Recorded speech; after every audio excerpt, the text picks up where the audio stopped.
Good afternoon. Welcome to our next session. I'm Jamie McCall. I'm from PLB. We're a museum and design agency based up in York. We're one of the sponsors of the event, and I am the chair for today. And I'm really pleased to announce our next session, Navigating the AI Revolution, Transforming Visitor Behavior and Business Outcomes. So if I can introduce Matt Rothman, International Business Development, and Vikram Rajkumar, Account Director of Satisfi Labs. So if you can give a round of applause, please. Thanks, Jamie. Hi, everyone. So, as you know, I'm Vikram, and this is my colleague Matt from Satisfi Labs. Just a show of hands, how many people were there in the previous session? Okay, a few. Okay, that's quite an interesting session. I think they cut through a lot of the jargon, made our life a little easier as well.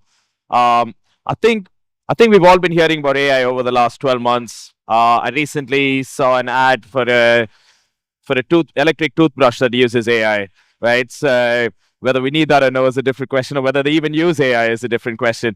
So today we want to do a few things. The goal of the session is to just give you a better understanding of AI, how it's impacting customer behavior, visitor behavior, and how can you leverage this within your organizations as well. So initially, to cut through some of the jargon, I'm sure you've heard all these names. If you've watched any Google announcement, OpenAI announcement, it's always generative AI, large language models, conversational marketing. AI is driving all this. It's all going to get automated. You don't need any more staff. I'm sure we've heard all of this.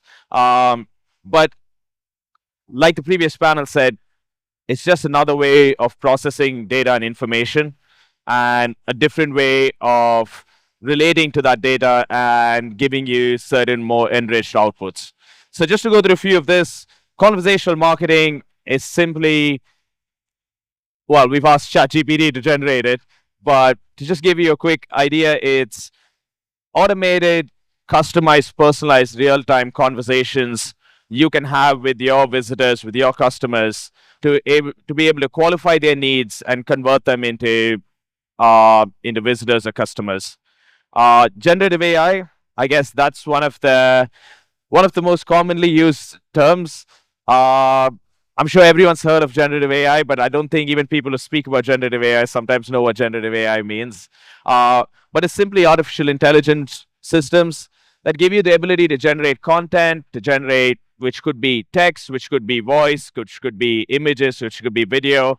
If things are to be believed from the last week, maybe it can create emotions as well, right? Emotional responses. So it's just generating all that using a large set of data sets that's fed into it. And finally, it's large language models. And that's where, the likes of ChatGPT come in, where it's using artificial intelligence systems to be able to understand human speech, but also understand it and reproduce human-like text, voice, video, and conversations. So largely, as you can see, it's anything like, lot of AI that you see is actually just machine learning. It's just maybe slightly more sophisticated machine learning that we have today. But the interesting thing is the adoption is accelerating. So whether we like it or no, whether we're skeptical about it or no, this is an interesting stat. This shows all the major digital disruptors in the last 5 to 10 years and how long it took them to get to 1 million users. So Netflix took about 1,300 days. Instagram took about 74 days. ChatGPT took 8 days to get to 1 million users. And I don't think that's the only interesting part. The interesting part is the spread of demographic. And I think we'll all agree, it's, if you see 10% is actually between 45 to 64 years old. When we look at TikTok or you look at Instagram, there was specific niche demographics that actually started adopting it. And then there was a slower adoption across age groups. And no adoption in some age groups as well. But ChatGPT, because it's sort of creeping into our everyday lives, generative AI, whether it's to draft an email, whether it's to create content, whether it's to just get work done quicker personally. So it's being used across different demographics. And this creates the issue of whether we like AI or no. Because of this adaptation, you have your customers are going to start bringing, your visitors are going to start bringing it to your doorstep. They're going to start demanding the kind of services, the way they search for information, the way they acquire information, the way they want their questions to be answered, the way everything has to be laid out to them is completely changing. And this is not the first time, I'm sure, as organizations, you've done that. You had a box office, you had online tickets, you had, digital tickets now, you have contactless payments. And these were not done because everyone across the board found this technology cool. You had to do it because whether you understood the technology or no, it was people were demanding these services. It's very hard to run an institution now which is cash only, right? You might not like contactless. If you ask most people, including me, what's the technology that helps me pay for my food with my watch? I really don't know the technology. I just do it because it's an easier experience, it's a better experience, and it's quicker for me. And AI, that's where AI is at. It's not about completely understanding the inner workings of AI, but trying to understand how that's changing behaviors and how can you as an organization adapt and actually leverage those changing behaviors to actually benefit your organization. And the adaptation is everywhere. You can see here, whether it's marketing, whether it's accounting, whether it's legal, we're starting to see some level of usage of AI, some at a minimal level, some at a much deeper level, and the different levels of sort of engagement that you have with it. This is just an interesting slide on where organizations are, and this is across industries. This is not just for the museum and heritage industry. Where are people at in their AI journey? And I think this is more if you haven't thought of an AI journey as an organization or as an individual for your career, this is a good time to start thinking if you haven't already. I hope everyone's sort of started thinking about it. And this is, again, really, really important in the sense of you can see that the builders are really small. It's just 12% who are builders. Only 12% have managed to become achievers. And 63% still experimenters. This shows that we're in a very early stage of this revolution. But I'm pretty sure if we see the same chart in a year, it's going to look very, very, very different. And everyone's experimenting. It's really hard to cut through the noise. Everyone's an AI company now. Everyone uses AI, whether it's your toothbrush company or your legal firm, everyone's AI powered now, right? So it's really, really hard to decipher where to start and where to go, and it can be really, really overwhelming. And hopefully today, my colleague Matt and I will be able to sort of break a few things down on what are the real practical implications that you can actually think about adopting within your organizations, and also some of the dangers of and drawbacks of what AI could bring. So this is us back in 2016 when Satisfi Labs was formed, when we started doing AI before it was cool to do AI. This is how we envision it, right? It was organizations having multiple bots with different knowledge bases, which had a source of truth, which my colleague Matt will touch on a little later, which solve problems for your visitors. It could be ticketing, it could be, the user experience and the customer journey. It could be, food and beverage, anything that, it could be accessibility. These different bots had certain knowledges. And when your visitors needed that kind of knowledge, these bots jumped in front to be able to give them that information. And actually, going back to the definition of generative AI, to be able to have generative conversations, not just answer the questions, but actually have real conversations to be able to help your visitors. We always say in an organization, there's the right answer and there's the best answer, right? Do you have parking? No, we don't have parking. Could be the right answer, but what we can do today with AI is understand the intent. So yeah, they want to park, but their intent is they want to come to their venue and they need to know how to travel and get to your venue. So now the sort of with large language models, we can actually understand what is your visitor trying to achieve. Okay, they're trying to come there. We don't have parking, but we advise that you take public transport. Here's our closest train stop. Here's the closest tube stop. If you really want parking, there's parking uh, in X venue. If you buy a VIP experience ticket or a group package, we actually have certain reserved parking, but it only comes with certain special tickets. Do you want me to show you those tickets? Is the best answer. We're trying to solve the problem for that visitor. We're not actually trying to just answer questions. Um, so just a quick introduction about us. So as I said, we're established in 2016. We're almost 8 years old now.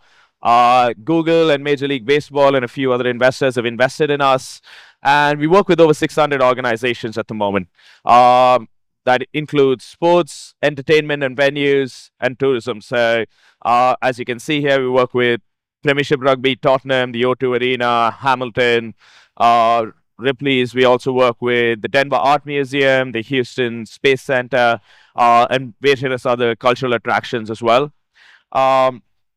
And why do these 600 clients sort of trust us? And I think it's because we're not selling AI to them, and we're not trying to solve problems with AI. We're trying to solve real business problems. And I think that's a question everyone should be asking yourselves before you delve into the world of AI. What are the problems that I'm facing as an organization? Is it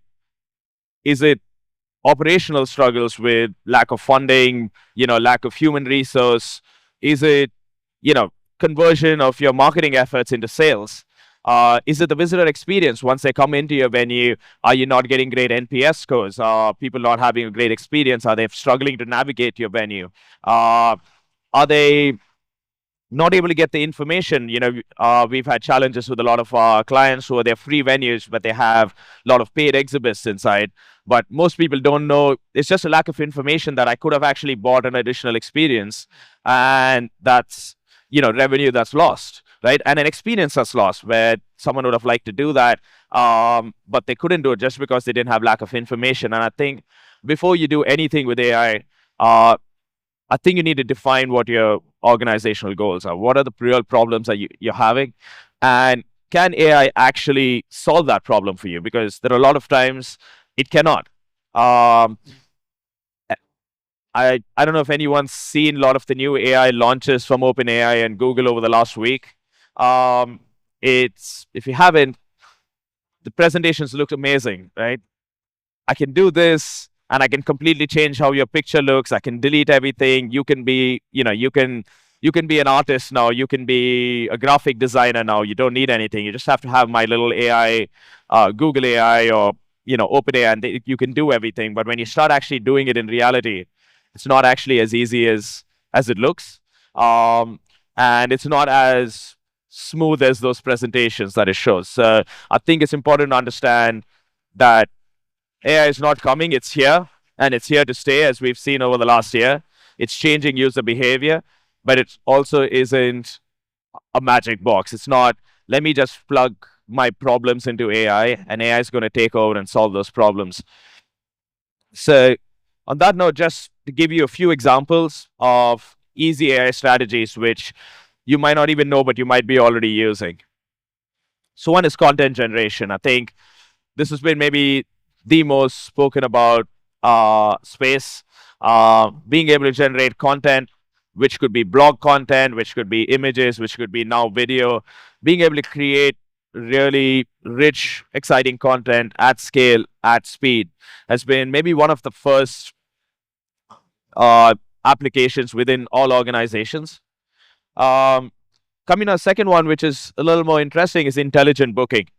There's a recent study that showed 78% of people want to ask at least 3 to 5 questions before making a decision. That could be a decision to go to a restaurant. It could be a decision to whether I want to take the bus or the train, or to come to your venue, right? And today, how we're set up, I'm sure, how many of you, raise of hands, have a website for your organization? So I'm guessing everyone does. Have you ever asked yourself, why do you have a website? Or is it because You just have to have a website, right? The website's a source of information at the end of the day. You want people to come and know about your opening hours. You want to know what your exhibits are. They want to know why you're unique. But the problem is, people don't do more than 2.1 clicks on a website anymore. That's your average, right? So can you actually get the information that they're looking for in 2.1 clicks? It's almost impossible, right? And I was recently speaking to someone at a huge sports organized federation here, and they were said, I've had this weird phenomenon where in the last 90 days, we've had a huge influx of people just typing stuff into a search bar. But our website was never set up for someone to put anything in a search bar and get to the right page. That's showing the shift in how people want information. They want it immediately, they want it instantly, and they want to keep asking questions. And that's where one of the spaces that's come is intelligent booking. Say, you're like, okay, when are you open? How many tickets? What's the cheapest ticket? What's the best tickets that you have? Oh, but I have a I have a kid with a pram? Are prams allowed? Or can I hire a pram over there? Do you have a feeding station? They're asking all these questions in between making a booking decision. And if you're expecting them to go to 7 to 8 spaces within your website to actually get that information, they're going to drop away and go away. So when you make that into a conversation, it's easier for them to say, I want to buy a ticket. Oh, but I actually want to know about this. But they're still in a sort of intelligent booking system, which can actually continue that conversation with them. The last one is AI powered chat, which is what we do, which I think is one of the most common things. I'm sure everyone's come across some sort of chat. A lot of it is in AI, even though it might claim it is. Pretty sure all of us have had a really bad chat experience, right? Has anyone ever used a chat and had a really bad experience where it doesn't answer the right question, it doesn't understand what you're saying, right? Yeah, so me too, right? I don't think there's anyone who's had a good experience. When chat came in, when chatbots came up initially, it was, I have a huge influx of questions. I'm not able to handle it. I'm going to put this chat to just deter people away from coming in, right? Can I bring a suitcase into the venue? It's going to pick up saying, yes, you can wear a suit if you want it, right? Because we didn't have large language models. What we had was keywords. So it just picked up keywords, it guessed what you might be asking for, and tried answering it, right? And we've all had that frustrating experience. You ask the question, it doesn't understand it, then you call someone and they're like, can you explain your problem? And you're like, I was just explaining the problem to your chat like for 20 minutes and now you want me to answer it. You're already annoyed with that experience. What's changed with AI is not just being able to generate nice images and stuff like that. It's about being able to understand the intent, understanding what the person who's asking that question, what are they trying to achieve? What do they want? Once you can understand their need, it's much easier to address that need. So, and that's why, and now with the growing demand of people wanting to actually get these answers on demand, this is almost becoming essential. And that's why we work across these 600 organizations where we identify real problems they're trying to solve, conversationalize it, and put it across their different platforms, whether that's on your website, whether that's on an app, whether that's someone coming into your venue, scanning your QR code and just talking to you on WhatsApp, being able to continue a conversation after you've sent out marketing to actually know how they responded to your marketing campaigns. And with our AI-powered chat to date, we've answered over 110 million questions across venues, tourism and entertainment.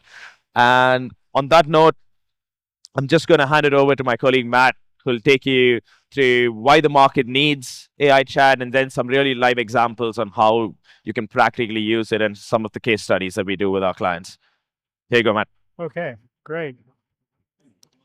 Okay, I'm going to be pretty quick here with some very specific examples as illustrations of what we do and how particular clients in the museum, aquariums, visitor space. But just to recap what Vikram was just saying is that consumers, especially after COVID, have become highly digital. The digital tickets are obviously at the forefront, but also they want to personalize as much as they can. It's not just me, it's my kids, it's the type of experience that I want to have. and be able to ask those questions, as Vikram was saying, what we call conversational search or conversational marketing. About 60+% of the questions we receive through the assistant are out of hours. I've put the kids to bed. The dishes are washed. What's going to be happening this weekend? What's the show here?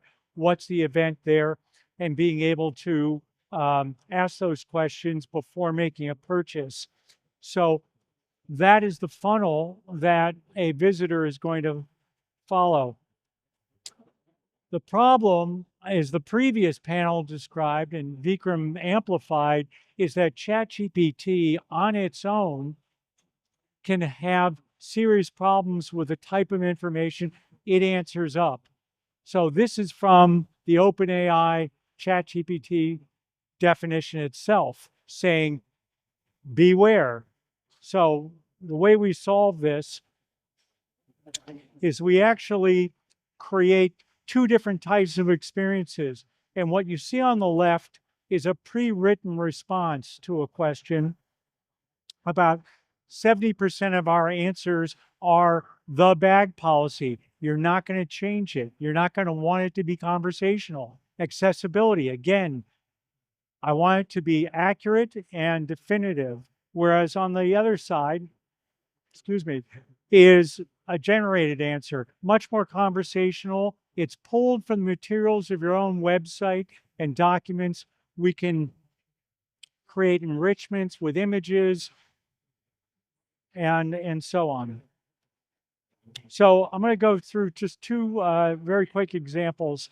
Liberty Science Center gets a tremendous amount of activity out of hours. It's a study for students during the school week, and on the weekends, it's for families to come visit. And what we're trying to do in the case of a flow is take a visitor through a conversation to a purchase, either a ticket or a donation in preparation for the visit. The seal of approval, Columbus Zoo and Aquarium, relatively large in the United States, 2 million visitors a year. They will receive 74 or more messages via our assistant in 2023, compared to just half that for a museum or an aquarium typically. Again, we can actually tell you if those are the number of messages. Imagine if you actually had a person answering those queries, and then we work out what a return on investment is, because everyone's got too much to do, too little staff to do it with. And then last, a very local example is the O2. Many of you have been probably to. And what we've equated just through the number of messages that they receive, they're saving about 14,000 hours of staff time using the assistant, both on the web, and as Vikram said, on other channels like Facebook Messenger and within their own app. So what's happening on the back end? How do we know how many messages equate to the number of hours? Because we can tell you in very, very specific details what was asked, in what order was the question asked, about a particular intent, about ticketing, well, not just ticketing, kids' tickets, about family tickets. And in many cases, we've gone to our clients and said, you're getting all of these questions and you're not offering them a solution, a product, a ability to have that. And then just last, we can tell you over time what the top intents are, whether it's ticketing or a purchase and so on, and get into as much detail as possible. So happy to answer any questions. I know we're running a little bit long, but I hope this was a useful, quick journey through AI and what we're doing. Okay, thank you very much for that. That was really interesting. Has anyone got a question they'd like to ask?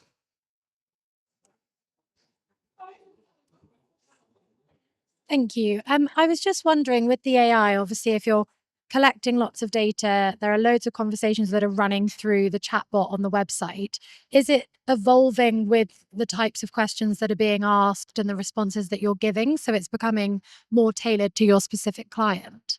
Right. The information that it is starting to develop for that particular client would be specific to them. So a museum of Greek art, it's going to be very specific. We tend to share, in quotes, trends across verticals, so that about 85–90% of the questions we already know what's going to be asked. And then we go to you and say, your website might not have all this information, but visitors are going to want to have this.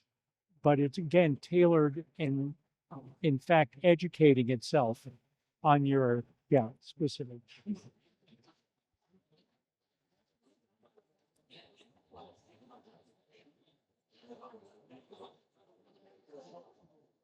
Thank you for your presentation. I wondered if I could ask you a question about accessibility. What strikes me most is that in an aging society, and other people as well, there are lots of millions of people who have problems with dexterity, with vision, who couldn't frankly use the tools that you've shown us. As an inclusive organization, how can I work with you if you really don't have products which could match particularly the requirements of many, many, many of our older visitors, who I think would be scared by what what we've just seen? No, that's a great question. And to be honest, I think AI hasn't evolved where it is fully accessible. It is the reality. But we are getting there. There are a lot of different things where now we can start doing voice to text, text to voice. So you're not actually having to be on devices. We're getting across devices. It could be an SMS. It could be, it could be a portal there where someone could come and ask a question and they get an answer on a screen. So we've worked with different organizations. We try understanding their needs because it's underlying technology. It's about what we layer it with and what the needs of the organization are. It's not an easy journey. It's the beginning stage of the journey, but we have done that with a lot of venues where whether it's some people just want to come and ask a question, they don't want to type something in, but it could be voice to voice, it could be voice to text, it could be text to voice. It could be visualizations where people can actually see it. We've done holograms where it's actually, someone that you're actually speaking to, so it feels like you're not talking into a device. But when you start coming to when you talk about accessibility, there's also lots of different facets. I don't think AI has got to a stage where we've addressed everything, but we work very closely with all our partners to see the most that we can do given the existing technology. Yeah, more specifically, we have about 30 clients who use Alexa and Siri. So you can ask, what time is the museum open? What's the latest exhibition? And the answer would come back. Yeah. Okay, that was great. Thank you. Anybody else? Is there another question out there before we draw to a close? One at the back.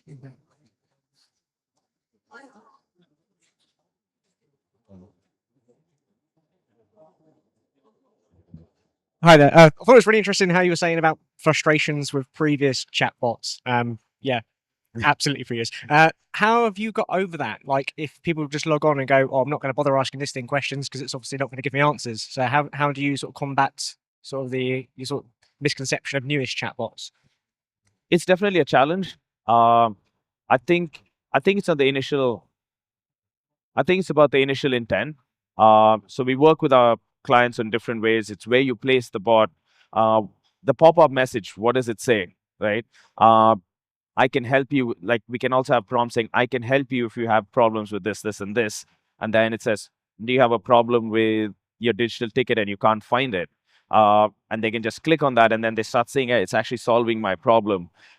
We connect it to marketing campaigns. When you do email marketing campaigns, you could scan a QR code. It actually takes you into a conversation, so you can actually see what the flow from that campaign was. So it's different ways of integrating into your existing marketing and sort of customer facing ecosystem, and putting them in the right spots and the right prompts when you know people, and preempting where people would need help and jumping in there. Yeah, the ability to say, I didn't answer that question, and then be able to go back to the client, to the marketing, the sales, the ticketing, the hospitality, and say, here's a roster of questions that frankly the visitor, fan, whatever, did not feel happy about. Let's improve that. So again, it's a feedback loop. That's the best we can do. Okay, I think that's about it. If there's nothing else, please can you show your appreciation to Vikram and to Matt for that really interesting talk. Thank you. Cheers.